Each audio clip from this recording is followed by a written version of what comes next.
Olá, muito boa tarde. Começa a live JR desta sexta-feira. Você que nos acompanha pelas redes sociais do Jornal da Record TV e no R7. Você que acompanha essa live JR no Facebook, no Twitter, no Instagram. E pode, a partir de agora, enviar as suas perguntas, as suas dúvidas, que nós temos como convidados nessa tarde aqui a doutora Rosana Richman. Ela que é infectologista do Instituto Emílio Ribas. Doutora Rosana, obrigado pela sua presença. Uma boa tarde. Obrigada, boa tarde a todos. Vamos conversar também com o Dr. Jorge Calil, diretor do Laboratório de Imunologia do INCOR, do Instituto do Coração. Dr. Calil, muito boa tarde. Prazer estar aqui com você, Luiz. Participa comigo desta live Celso Freitas, apresentador do Jornal da Record. Olá, Celso, seja bem-vindo. Obrigado, Fara. Boa tarde, doutora Rosana. Boa tarde, doutor Jorge. Celso, uma notícia preocupante que nos obriga a começar a live com esse assunto, você deve concordar, é a questão de reinfecção de casos no Brasil da Covid-19. É sobre esse assunto que a gente fala hoje, sobre esse panorama da pandemia. E eu queria começar perguntando à doutora Rosana como é que ela acompanha essa informação, já que o próprio Ministério da Saúde admite 58 casos de reinfecção da pandemia. Já era esperado, é muito preocupante. Como é que a senhora recebe essa informação, doutora Rosana? Boa tarde mais uma vez. Boa tarde, Luiz. Boa tarde, Celso, Jorge. Boa tarde a todos. A primeira coisa que eu te falaria, a reinfecção, a gente está aprendendo que, sem dúvida, ela é possível, né? Não é um evento tão frequente, é muito mais frequente. A gente vê casos novos de infecção, que nós estamos vendo inúmeros todo dia agora, do que pensar em reinfecção. Mas a história de você poder ter uma reinfecção, lembrando que tem dois conceitos que eu acho que são importantes, Luiz. Para você afirmar que é uma reinfecção, você precisa dar, primeiro, um intervalo entre um episódio que você teve lá, olha, tive febre, perdi olfato, perdi não sei o quê, ou seja, você teve Covid. 90 dias de intervalo isso é um conceito, né? Você tem de novo um quadro clínico de novo, que pode ser, se assemelha a um Covid agudo, você faz novo exame, de novo está positivo. Só que, para você de fato afirmar que é uma reinfecção, você precisa ter em mãos o primeiro vírus e o vírus atual para ver se eles têm alguma mudança, se são estirpes virais ou cepas virais um pouco diferentes. Daí sim eu vou falar, olha, eu tive infecção pela Covid-19, pelo coronavírus lá atrás, em março, e agora estou tendo de novo por uma cepa um pouco modificada da primeira, uma reinfecção. O que a gente tem visto no Brasil, esses casos que você comentou, muitas vezes pode ser uma recrudescência, ou seja, um vírus que a gente tinha e tem como se fosse uma recaída, tá? Do mesmo vírus que eu tive lá atrás. Então, para resumir o que eu quero te falar, é possível ter reinfecção? Sim. É um evento comum? Possivelmente não. O coronavírus, de tudo que a gente conhece dele, diferente do vírus da gripe, que o vírus influenza, o vírus da gripe, ele nasceu para ir mudando sempre. Tanto é que todo ano a gente tem que tomar vacina. Ele tem mudanças genéticas muito mais frequente do que a gente esperaria do coronavírus. Então, eu acho que muito mais do que a gente se preocupar com reinfecção, é de fato a gente se preocupar com as novas infecções que estão acontecendo num número extremamente alto. Doutor Calil. Olha, a doutora Rosana resumiu muito bem. Veja, a gente não pode pensar só na exceção, porque senão a gente não sai de casa, né? Se você diz, meu vizinho foi atropelado anteontem, então eu vou sair de casa para ser atropelado. As reinfecções são raríssimas. Olha o número de casos que são dados de reinfecção, que precisam todo o rigor científico, a doutora Rosana falou, e o número de casos que já houve no Brasil. Então, em princípio, quem teve a doença está protegido, a gente não sabe por quanto tempo. E a outra coisa, as pessoas tiveram a doença, depois vêm me perguntar, eu fiz anticorpo, não estou em anticorpo, não tenho IgG, não estou protegido. Não, não é isso. As pessoas têm mecanismos diversos de proteção, nós não temos nenhum exame que diga eu estou protegido ou não estou protegido, porque a gente sabe, quem teve a doença, ter reinfecção é raríssimo, né? E como disse a doutora Rosana também, esse vírus muta pouco e não teve nenhuma mutação que faça com que, se você tiver contato com algum pequeno variante, ele não vai estar protegido. Então, em princípio, a gente diz quem teve infecção está protegido. Tem que usar máscara? Tem que usar máscara. porque a gente não sabe, inclusive, se o vírus andar por ali, pode ficar no nariz dele, ele não ter doença e pode repassar. Então, tem que usar máscara sim, mas em princípio não tem reinfecção. Rara. Celso. A doutora Rosana e o doutor Jorge estão na frente de batalha, né? E tem registrado aí um aumento de casos. O governo de São Paulo anunciou medidas restritivas face a esse aumento de casos. Qual a análise que vocês fazem? Você pode fazer quanto à maioria dos casos até o momento? Ele está na faixa de 30, 50 anos? Olha, Celso, o que a gente tem visto nessa segunda, eu não sei se eu chamo isso de segunda onda ou um aumento da primeira, porque a primeira não acabou, nós já tivemos esse aumento expressivo do número de casos. Mas também isso não faz diferença. O nome que eu der, o fato é que nós estamos sim vendo um número grande de casos novos, com uma característica muito interessante, que a faixa etária é mais jovem, não tenha dúvida disso.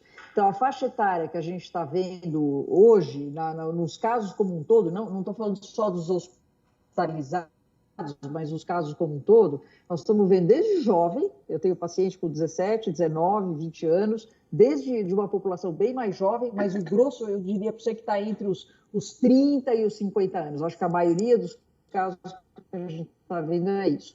O problema do jovem que está se infectando é que, de um lado, tem um dado que é real, não é real, o jovem tem muito menos complicações importantes do que faixas etárias maiores. Isso a gente já aprendeu nesse ano todo.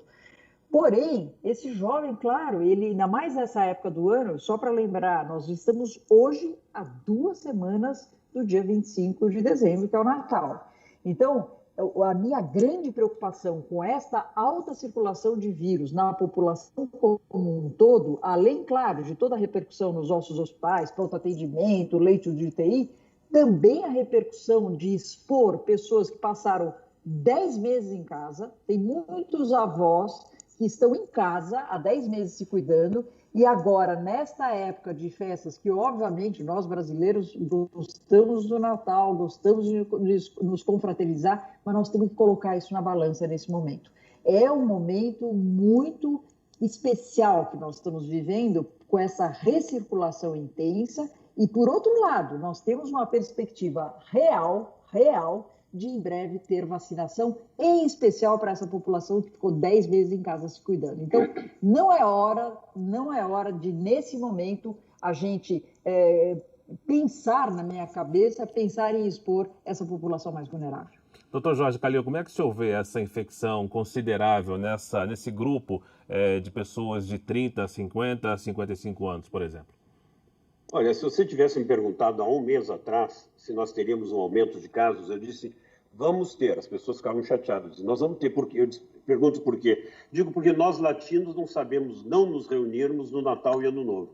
Mas começou antes, com as festas. Eu observo os amigos dos meus filhos, eles cansaram, acham que não vão ficar doentes graves e fazem festinhas. Também as pessoas mais velhas estão cansadas. Mas as pessoas dizem, eu estou me cuidando, mas aniversário da minha mãe, porque ela está fazendo 95 anos, eu vou ter que fazer uma festinha. Vai ser pequena, só 30 pessoas. Essas aglomerações são terríveis. A gente sabe que isso aí ocorre e, mais uma vez, as classes A e B foram que começaram essa onda e por isso que os hospitais de primeira linha foram os primeiros a ficar lotados. Então, nós temos que realmente nos cuidarmos. Enquanto que não houver uma proteção maior, quer dizer, as pessoas até podem sair, podem se reunir, esteja em área aberta, arejada, poucas pessoas, não ficar muito tempo no mesmo ambiente e usando sempre máscara. Mas as pessoas parecem que não acreditam, achavam que a doença tinha acabado. A doença não acabou, ela está muito presente e agora ela também vai permear, tanto para as pessoas mais velhas como para outros níveis socioeconômicos da população. Doutora Rosana, o fato do jovem, vamos dizer assim, ser infectado e apresentar sintomas menos graves não é uma regra, não é? Significa que essa população, esse grupo, deve ter cuidado da mesma forma, porque a infecção com a Covid requer muitos cuidados, é isso mesmo? É isso mesmo, Luiz. Inclusive, os jovens, claro, são pessoas muito mais ativas, por isso que eles acabam disseminando muito mais o vírus. E também eu tenho o caso de pacientes jovens que, sei lá, corriam 10 quilômetros por dia, eram super atletas, não super atletas, mas têm uma vida intensa do ponto de vista de atividade física e não conseguem voltar tão cedo. Mesmo que a doença não tenha tido todo um impacto, né, do ponto de vista de precisar de terapia intensiva, esta recuperação é bastante lenta em alguns casos. Sem falar, que eu sei, não é grave, mas é extremamente desagradável, é a perda do olfato. Eu tenho pacientes que estão até agora sem olfato. E daí eles me perguntam, vai voltar? Eu falo, bom, a gente espera que sim, a gente precisa de um tempo para ver. A gente sabe as estatísticas, né, que a maioria volta em tanto tempo, etc. Mas não só perde olfato, como tenho queixas de falar, olha, para mim tudo cheira carne podre. Então eu tenho um paciente jovem que neste momento não está conseguindo comer comida quente, qualquer comida que venha o aroma, ele não consegue comer, ele tem que comer coisa fria, ele não pode sentir o cheiro, porque senão tudo tem... Então, assim, eu estou dando um exemplo que não é grave, mas muda a qualidade de vida também do jovem, seja porque ele deixa ou ele demora mais para poder fazer algum tipo de atividade, e fora, claro, que a gente infelizmente tem exemplos, inclusive, de pessoas mais conhecidas com complicações vasculares, né? Então, você pode, de repente, ter, sei lá, uma trombose pulmonar, você pode ter aquele jornalista esportivo que teve uma complicação cerebral, um tromboembolismo. Então, existem sim complicações que a gente sabe que nós podemos ter, independente da faixa etária. É claro que a frequência é muito menor nessa faixa etária, mas a preocupação sanitária é grande como um todo. Então, aquilo que a gente sempre fala, essa pandemia realmente mostrou que cada um de nós, eu, você, o Celso, cada um de nós somos muito importantes para os outros. Além de eu pensar na minha proteção, né? Então a máscara eu uso para quê? Para minha proteção? Bacana, está provado que a máscara realmente, se ela não protege 100%, Celso, ela diminui o inóculo.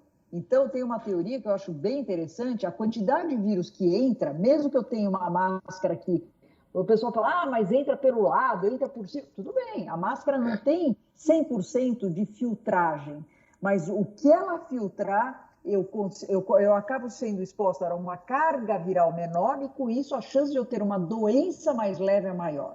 E, além disso, eu estou protegendo vocês, eu estou protegendo os outros usando máscara. Então, eu acho que eu fico muito triste quando eu ainda ouço, às vezes, na mídia, alguém questionando certas medidas básicas que a gente tem tanto alertado para a população. Celso. Olha, lamentavelmente não temos uma definição única quanto a um programa de imunização. Há plano estadual, plano nacional, que contempla a vacinação utilizando a vacina da Pfizer. Alguns agentes da Anvisa anunciam que provavelmente comprarão a Coronavac também, porque há uma carência no mercado. Para os senhores, quem deveria ter a palavra final para um plano de imunização? Veja, o Brasil tem um programa chamado Programa Nacional de Imunizações há 45 anos, né? E que é super proativo, tem 38 mil salas de imunização, nós temos uma cadeia de frio muito boa, nós somos exemplo para o mundo sobre campanha de vacinação. Então, normalmente caberia ao governo federal se organizar e trabalhar numa boa campanha de vacinação. Tanto Rosana como eu, nós fazemos parte de um comitê específico que ajuda o PNI a fazer essa programação, que nos apresentaram há pouco tempo.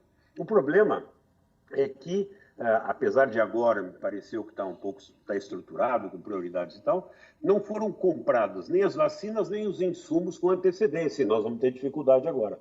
Então, nós não temos vacina ainda. Coronavac não é uma vacina, é uma proposta de vacina. Ela tem que terminar os estudos de fase 3. Nós não temos ideia da eficácia, da segurança, a gente não sabe nada, ninguém sabe nada, né? A única vacina que a gente tem comprovadamente que está sendo usada é a Pfizer, que parece que o governo federal agora vai comprar. A Pfizer está propondo negócio com o Brasil há muito tempo. Eu acho que o Brasil tinha que ter comprado. Na verdade, você vê, o Canadá comprou vacinas para imunizar 9 vezes a população. Por quê? Eles queriam estar tranquilos, seguros de que teriam vacinas para vacinar. Nós ainda não temos vacina. Nós temos propostas. Tem a proposta da Coronavac, tem a proposta da AstraZeneca, que tem lá os seus problemas, mas vamos ver como é que elas são. Agora, doutor Jorge, eu tenho uma preocupação. da metodologia ou controle da aplicação da vacina. Como é que o posto de saúde, ou como é que será feito o controle para que a pessoa venha a tomar a segunda dose da mesma vacina que ele tomou na primeira, 21 dias depois? Bom, a Rosana participou dessa reunião, eles fizeram alguns aplicativos e alguns sistemas de informática para fazerem esse controle. E eu espero que tudo funcione bem, quer dizer, na ideia está muito bom, vamos ver como é que isso vai funcionar na prática. Não sei se a Rosana tem alguma coisa para acrescentar. Não, eu acho que essa pergunta, Celso, é extremamente importante, né? A gente imagina que no nosso país, com a demanda que a gente tem, a necessidade que a gente tem de vacinação, seguramente vão ter 1, 2, 3, talvez até 4 produtores diferentes de vacina para coronavírus, o que é saudável. Nós não temos quantitativo suficiente e aquela história, a gente não pode ficar com um fabricante. Todas as vacinas estão recebendo uma autorização emergencial para o uso. Não é o final do estudo, certo? Então, de um lado, a gente sabe, é precoce começar a vacinação? É, mas é necessário. Nós temos aí todo dia um número absurdo de internações e mortes. As vacinas, o doutor Calil falou, eu participo de um dos estudos, né? Em termos de segurança, lógico, a gente precisa ver os dados das, 13 mil pessoas que estão aqui no Brasil sendo vacinadas. Estou falando especificamente da Coronavac, que é um dos estudos que eu participo no Instituto de Infectologia Emílio Ribas. Mas o que a gente tem visto no nosso dia a dia, vacinando os voluntários, são todos profissionais da saúde, né? Ou seja, eles relatam tudo o que acontece, a gente sabe, né? A sensação, Calil, é que a vacina é segura. O que nós não temos ideia, por enquanto, e eu espero que saia semana que vem, é da eficácia. Afinal, quantos por cento protege? E mais do que isso, Celso e Luiz, quantos por cento de quem tomou a vacina, mesmo tendo a Covid-19, precisou ir para o hospital, precisou de UTI ou morreu? Este dado eu acho muito importante. Se a gente pegar o exemplo de Oxford, que saiu essa semana a publicação, eles têm uma proteção em torno de 62%, quem tomou vacina, com 2 doses cheias. Mas a hora que você vai ver quantos que tomaram vacina e precisaram ir para o hospital, 0. Isso é ótimo. Então, não é só ver o número, um é 95, a outra é 62, a outra, 70. Leia o estudo todo, veja as vantagens de cada vacina no sentido, lógico, da segurança, que para mim é o número 1, ninguém vai usar nenhuma vacina que não tenha dado de segurança, e mesmo em termos de eficácia vacinal, uma coisa é você ter uma eficácia de não ter mesmo a doença, outra coisa é ter a eficácia de não ter doença grave, que para mim, neste momento da urgência, é muito importante. Agora doutora, desculpa, Celso, só uma perguntinha sobre esse assunto. Doutora Rosana e doutor Jorge, a Ordem dos Advogados do Brasil entrou com uma medida cautelar junto ao Supremo Tribunal Federal, pedindo uma ação de emergência para que essas vacinas não precisem passar pelo aval da Anvisa e que se vacine a população o mais rápido possível. Esse tipo de contencioso legal, burocrático, é importante nesse momento ou vocês acreditam que é necessária essa intervenção da Anvisa antes de se liberar a vacina para a população? Luiz, eu não sei os outros. Se chegar uma vacina no Brasil que a Anvisa não aprovou ou algum órgão não tem aprovado, eu não vou tomar. E se me perguntarem na televisão, eu vou dizer para não tomar. Porque existe muita seriedade nisso. Isso é muito sério, né? Existe o controle absoluto de todas as etapas de teste e nós temos que passar por um agente regulatório, sim, né? Eu acho que os advogados e juízes, acho que eles sabem tudo, eles estão dando palpite em tudo no Brasil, né? O Brasil é governado pelo Supremo e pelos advogados. Está errado, isso é uma coisa técnica, meu Deus. Existem regras muito claras. A Anvisa tem acordos com algumas agências regulatórias que seguem o mesmo princípio dela. A Anvisa é muito séria nisso. Tá? Não precisa 2 meses, eu também acho que é uso emergencial. Nós temos que parar com essas coisas políticas aí contaminando a história. Mas precisamos sim que a Anvisa dê o aval. A Anvisa esteve lá na China para olhar a fábrica tanto da Coronavac como da vacina de Oxford. E aparentemente ela solicitou ajustes no esquema de produção. Isso é fundamental. Olha, eu dirigi o Butantan durante 6 anos. Eu tive muitas discussões com a Anvisa. Mas a gente sempre chegou num acordo. Tem que ter o controle da Anvisa. Eu sou categórico nisso e qualquer coisa que passe por cima da Anvisa, eu não vou tomar. E vou dizer para as pessoas não tomarem. Doutora Rosana, a senhora concorda? Eu concordo, eu absolutamente concordo. Eu acho que quanto menos interferência nós tivermos de coisas não científicas e não técnicas, mais atrapalha do que ajuda, né? É o que nós temos visto durante o ano inteiro. A única ressalva que eu faria é o seguinte, vamos dar um exemplo. Pfizer, vacina Pfizer. Foi ontem, o FDA, certo? Que também é uma agência regulatória de excelência, ele já fez a avaliação e já liberou para o uso emergencial nos Estados Unidos. É óbvio que a Anvisa, como são parceiros, ela não precisa começar do zero, né? Neste momento, a Anvisa ela pode sim já pegar tudo que foi aprovado pelo FDA, visto que nós estamos falando de agências de alto padrão, de qualidade, de técnica, etc., e não ter um retrabalho, exatamente porque a gente tem pressa de ter análise de diferentes vacinas. Então, vamos supor que a Coronavac ainda não está sendo vista nem pela Europa, nem pela agência europeia, nem pelo FDA, e nós aqui é a nossa vacina que tem disponível. Então, quem vai se debruçar nisso e dar uma resposta, e tem que passar pela Anvisa, é exatamente a Anvisa nesse caso específico. Então, eu acho que o processo pode ser feito sim, no sentido de ter a troca de informações entre essas agências regulatórias, o reconhecimento de que uma já fez a lição de casa, então ótimo, então vamos ganhar tempo com isso e não fazer o retrabalho, ou seja, é otimizar os recursos que a gente tem. Celso. Complementando só o que a Rosana falou, a Anvisa tem acordo já com a FDA, americano, EMA, europeu, com a agência japonesa e a chinesa.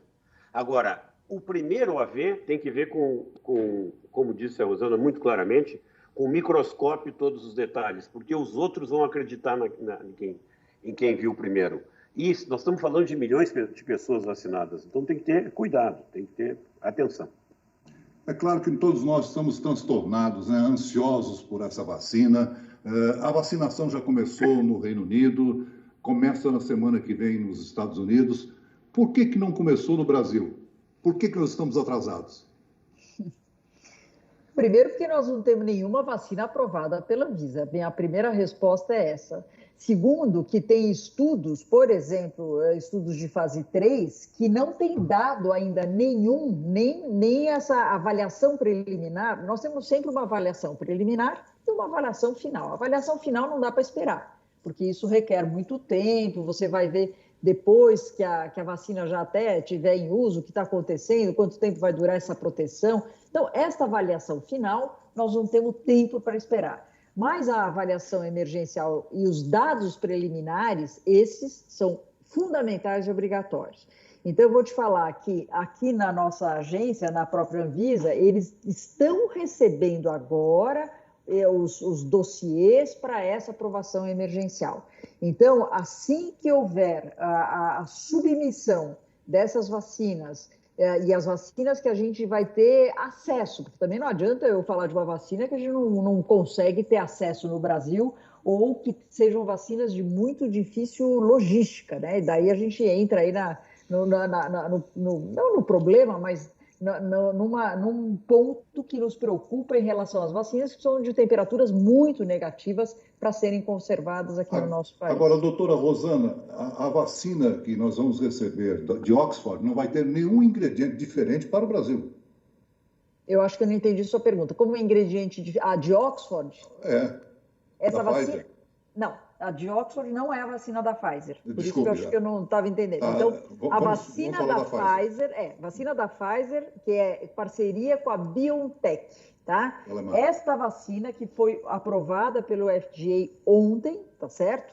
Que já tem as publicações, o New England of Medicine também publica ontem todos os dados, está lá bonitinho todos os dados da vacina. A Pfizer, ela vai chegar para nós exatamente igual ao que está sendo vacinada nos Estados Unidos, não tenha dúvida. Só que são vacinas que você precisa de uma conservação, né, a temperaturas muito negativas. Então, Por isso que a própria Pfizer, e é todo interesse deles, claro, se alguém está falando que não tem interesse comercial, é mentira, claro que tem interesse comercial. Eles mesmos já estão desenvolvendo adaptações no sentido de você poder armazenar essa vacina com segurança para poder ser distribuída num país que tem essas dimensões como o nosso país. Agora, doutor Calil, nós temos estrutura para fazer esse tipo de operação? A doutora Rosana citou aí a questão da vacina da Pfizer, que exige uma conservação numa temperatura muito baixa. E mesmo com o auxílio do próprio laboratório, o Brasil tem estrutura, tem logística para receber e armazenar esse medicamento com qualidade? Bom, primeiro, para responder antes a pergunta do Celso, por que nós não temos vacinação no Brasil? É porque nós não temos vacina, como disse a Rosana. Não tem vacina, não existe uma vacina aqui. A que tem chance de chegar aí é a Pfizer. Enquanto isso, vamos ver se a Coronavac for aprovada, se a AstraZeneca for aprovada, ótimo. Então, é muito difícil fazer a distribuição. Nós discutimos muito no comitê que nós fazemos parte aqui no Brasil sobre essa questão. Agora, veja, a Pfizer, ela tem umas caixas de gelo seco, e gelo seco você pode comprar em alguns lugares, em que ela diz que ela mantém 30 dias, se não for mexida na caixa, e pode repor o gelo seco. E lá naquelas caixas vem até 5.000 vacinas em 5 bandejas de 1.000. Então, isso já facilita um pouco. Continua sendo um problema, porque você imagina que você vai ter que levar essa vacina para o Alto Amazonas. É complicado. Mas veja, nós, como disse a Rosana muito claramente, nós vamos ter várias vacinas. Então, que venha o que for, e nós vamos imunizar os grupos prioritários como der. Né? E na medida que vão chegando mais vacinas, a gente vê qual é que vai ser a prioridade ou qual é que vai ser a melhor conveniência. Se vier vacina da Pfizer hoje, temos que começar amanhã. O Brasil demorou a fazer a compra, então nós não vamos ter muitas vacinas entregues no primeiro semestre, pelo acordo que tem. E, além disso, o Trump disse que vacina feita nos Estados Unidos não sai para exportação enquanto não vacinar todos os americanos. Então, nos sobra a fábrica da Bélgica. Mas a fábrica da Bélgica está comprometida com a Europa, não sei quem mais, então não sei quando é que vai chegar aqui. Mas eu diria que, tendo em vista as facilidades que a Pfizer está encontrando, apesar de ser difícil no Brasil, porque nós não temos ultracongeladores nas salas vacinais, você vai encontrar ultracongeladores só em laboratórios muito especializados. Eu tenho 15. Me dá um trabalho que você não imagina. É caro e difícil de manter, mas para nossa atividade precisa. Então, dá para fazer sim. Tem que ter uma boa logística. O nosso ministro da Saúde não é um general de logística, ele sem dúvida vai ajudar. Celso. Durante a fase de testes, vocês fizeram um acompanhamento das pessoas que tomaram a vacina. Quando começar a vacinação em massa, vai haver uma preocupação com possíveis sequelas que a vacina possa apresentar? Celso, isso chama vigilância de eventos adversos possíveis e esperados que a gente pode ter, sim, com uma vacinação em massa. Eu tiraria essa palavra sequelas da minha fala, porque vacina e sequela não combinam. O que combina é doença e sequela. Vacina não combina com sequela, tá? Então, nós estamos falando aqui de possíveis eventos adversos, né? Desde os leves, moderados, que a gente conhece de outras vacinas, de você ter dor local, ter um pouco de febre, isso faz parte, a gente sabe, e essas reações, em geral, 24, 48 horas, está tudo resolvido. Mas nós temos, sim, a possibilidade de ter eventos adversos mais graves, e esses precisam ser muito bem monitorados e rastreados. Então, assim, se alguém hoje tomar lá no interior do Amazonas uma dose e tiver algum evento adverso grave, nós temos que ter a obrigação de saber rastrear qual foi o lote, como foi conservado, ou seja, para você poder logo dar uma resposta não só para a ciência, mas também para a população no sentido da segurança. Então, vamos pegar o exemplo Pfizer, que aconteceu agora, né? Eles começaram a vacinação e naquele mesmo primeiro dia eles tiveram, acho que 2 casos de reação anafilactóide, uma reação grave, uma reação importante, lógico, em profissionais da saúde que já tinham uma história muito intensa de serem alérgicos, eles andavam com uma ampola de adrenalina na bolsa, quer dizer, não imagina, isso já sai do pressuposto que eram pessoas muito alérgicas. E o que vai acontecer, Celso, e isso é importante, quando você faz uma vacinação em massa, é diferente do estudo clínico. O estudo clínico eu vacino 10 hoje, 10 amanhã e vai acompanhando. A hora que você vacina um número grande de pessoas no mesmo momento, é claro que os eventos adversos vão aparecer meio juntos. E isso dá uma sensação de que, nossa, duas reações anafilactóides no mesmo dia.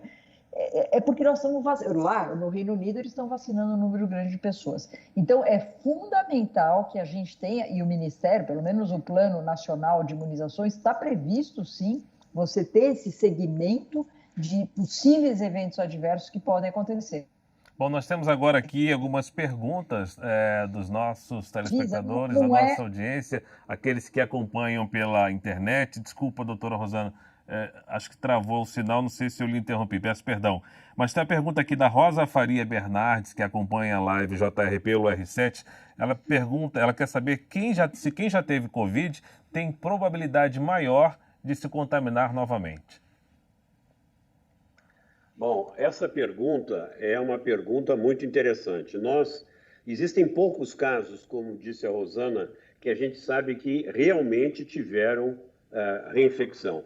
Nós estamos estudando, existe no Brasil uma rede que foi criada pelo Ministério de Ciência e Tecnologia, chamada Rede Vírus, em que nós estamos coletando os dados e vamos estudar os parâmetros imunológicos para saber quem é que reinfecta. Nós não sabemos ainda. E, como eu disse, o fato da pessoa ter pouco anticorpo não significa que ele vai se reinfectar. Sem dúvida, tem algum problema ou da questão da como ele montou a resposta imunológica de defesa ou sobre o negócio da carga viral, que a Rosana explicou que quando a gente está com máscara, a carga viral é pouco. Mas pode ter indivíduos da área de saúde que tem uma carga, tratando de um paciente, pode ter uma quantidade muito grande de vírus que vem e o sistema imune não consegue controlar. Então, são questões ainda a serem resolvidas, a gente ainda não sabe. A Leiriana Rodrigues, que acompanha a live pelo Facebook da Record TV, quer saber se a Covid pode afetar a função da audição ou dos nervos. Existe algum estudo sobre isso? Leiriane, né? Isso. Então, obrigada pela pergunta. Olha, tudo que a gente tem visto, o vírus, ele acaba tendo, sim, ele causa uma inflamação bastante importante, seja dos vasos sanguíneos, e a gente tem visto também, por exemplo, a perda do olfato é uma lesão, não deixa de ser uma lesão neurológica dos receptores do olfato que a gente tem aqui na mucosa nasal. Então, estou respondendo isso para ela porque, assim, apesar da gente não estar vendo muito, nós estamos estudando isso. Exatamente para ver se é possível de ter sequela auditiva pela doença. Sim, é possível, por isso que você precisa seguir. Uma das coisas, eu trabalho muito em maternidades, então os bebezinhos que estão nascendo, cujas mães tiveram Covid recente ou periparto, todos eles estão sendo avaliados do ponto de vista oftalmológico, auditivo, exatamente para a gente ter respostas. Então, por enquanto, eu diria para ela que seguramente não é nada comum, porque se a gente vê um caso relatado na literatura, pouca coisa, mas possível é, porque esse vírus realmente ele consegue, como ele tem receptor em vários órgãos, ele consegue ter sempre alguma coisa nova que a gente precisa ficar de olho. Celso. Doutora Rosana, doutor Jorge, esses profissionais da saúde que participaram dos testes da vacina, quando chegar a vacina efetivamente, eles vão ser vacinados de novo? Como é que é o controle daqueles que receberam a vacina e outros que receberam placebo? Você quer que eu fale, Rosana? Pode falar, depois eu complemento. Tá bom. Sem dúvida, isso é uma questão muito interessante e muito importante. Em todos os estudos clínicos, quando um medicamento é provado como funciona, que foi aprovado pela agência regulatória, nós temos obrigação de ver os indivíduos que receberam placebo e oferecer a vacina para eles. Isso gerou uma discussão, então, do ponto de vista ético, é isso aí. Isso gerou uma discussão, inclusive teve uma manifestação de uma pessoa importante nos Estados Unidos, dizendo quem entrou no teste sabia que esse teste durava pelo menos 1 ano, então não deve. Isso deu uma confusão muito grande nos Estados Unidos. E a Pfizer já está discutindo ela quer abrir o estudo, ou seja, ela quer saber quem recebeu o placebo ou não, para já oferecer a vacina para aqueles indivíduos que receberam o placebo. É uma discussão, nós temos pensado muito nisso, Celso, porque eu faço parte desse chamado Comitê Independente de Avaliação nos Estados Unidos, que foi criado pelo governo americano, e eu acompanho isso aí. Isso é uma questão de debate muito grande dentro do nosso comitê, porque se por um lado, do ponto de vista ético, nós temos que vacinar, do ponto de vista científico, para esclarecer como é que funciona a vacina, nós gostaríamos de ter um tempinho maior de observação duplo cego. Mas eu acredito que as pessoas vão ser vacinadas sim. Rosana. Não, eu posso falar por experiência própria. Eu sou voluntária de uma das vacinas, né? E sou pesquisadora da outra, tá certo? Então, eu estou envolvida como cidadã e como médica, né? Lógico, como cidadã, é óbvio, eu não sei se eu tomei placebo ou se eu tomei a vacina. Quando eu me disponho a ser voluntária, óbvio que eu sei disso. 50% vai tomar vacina, 50% vai tomar placebo.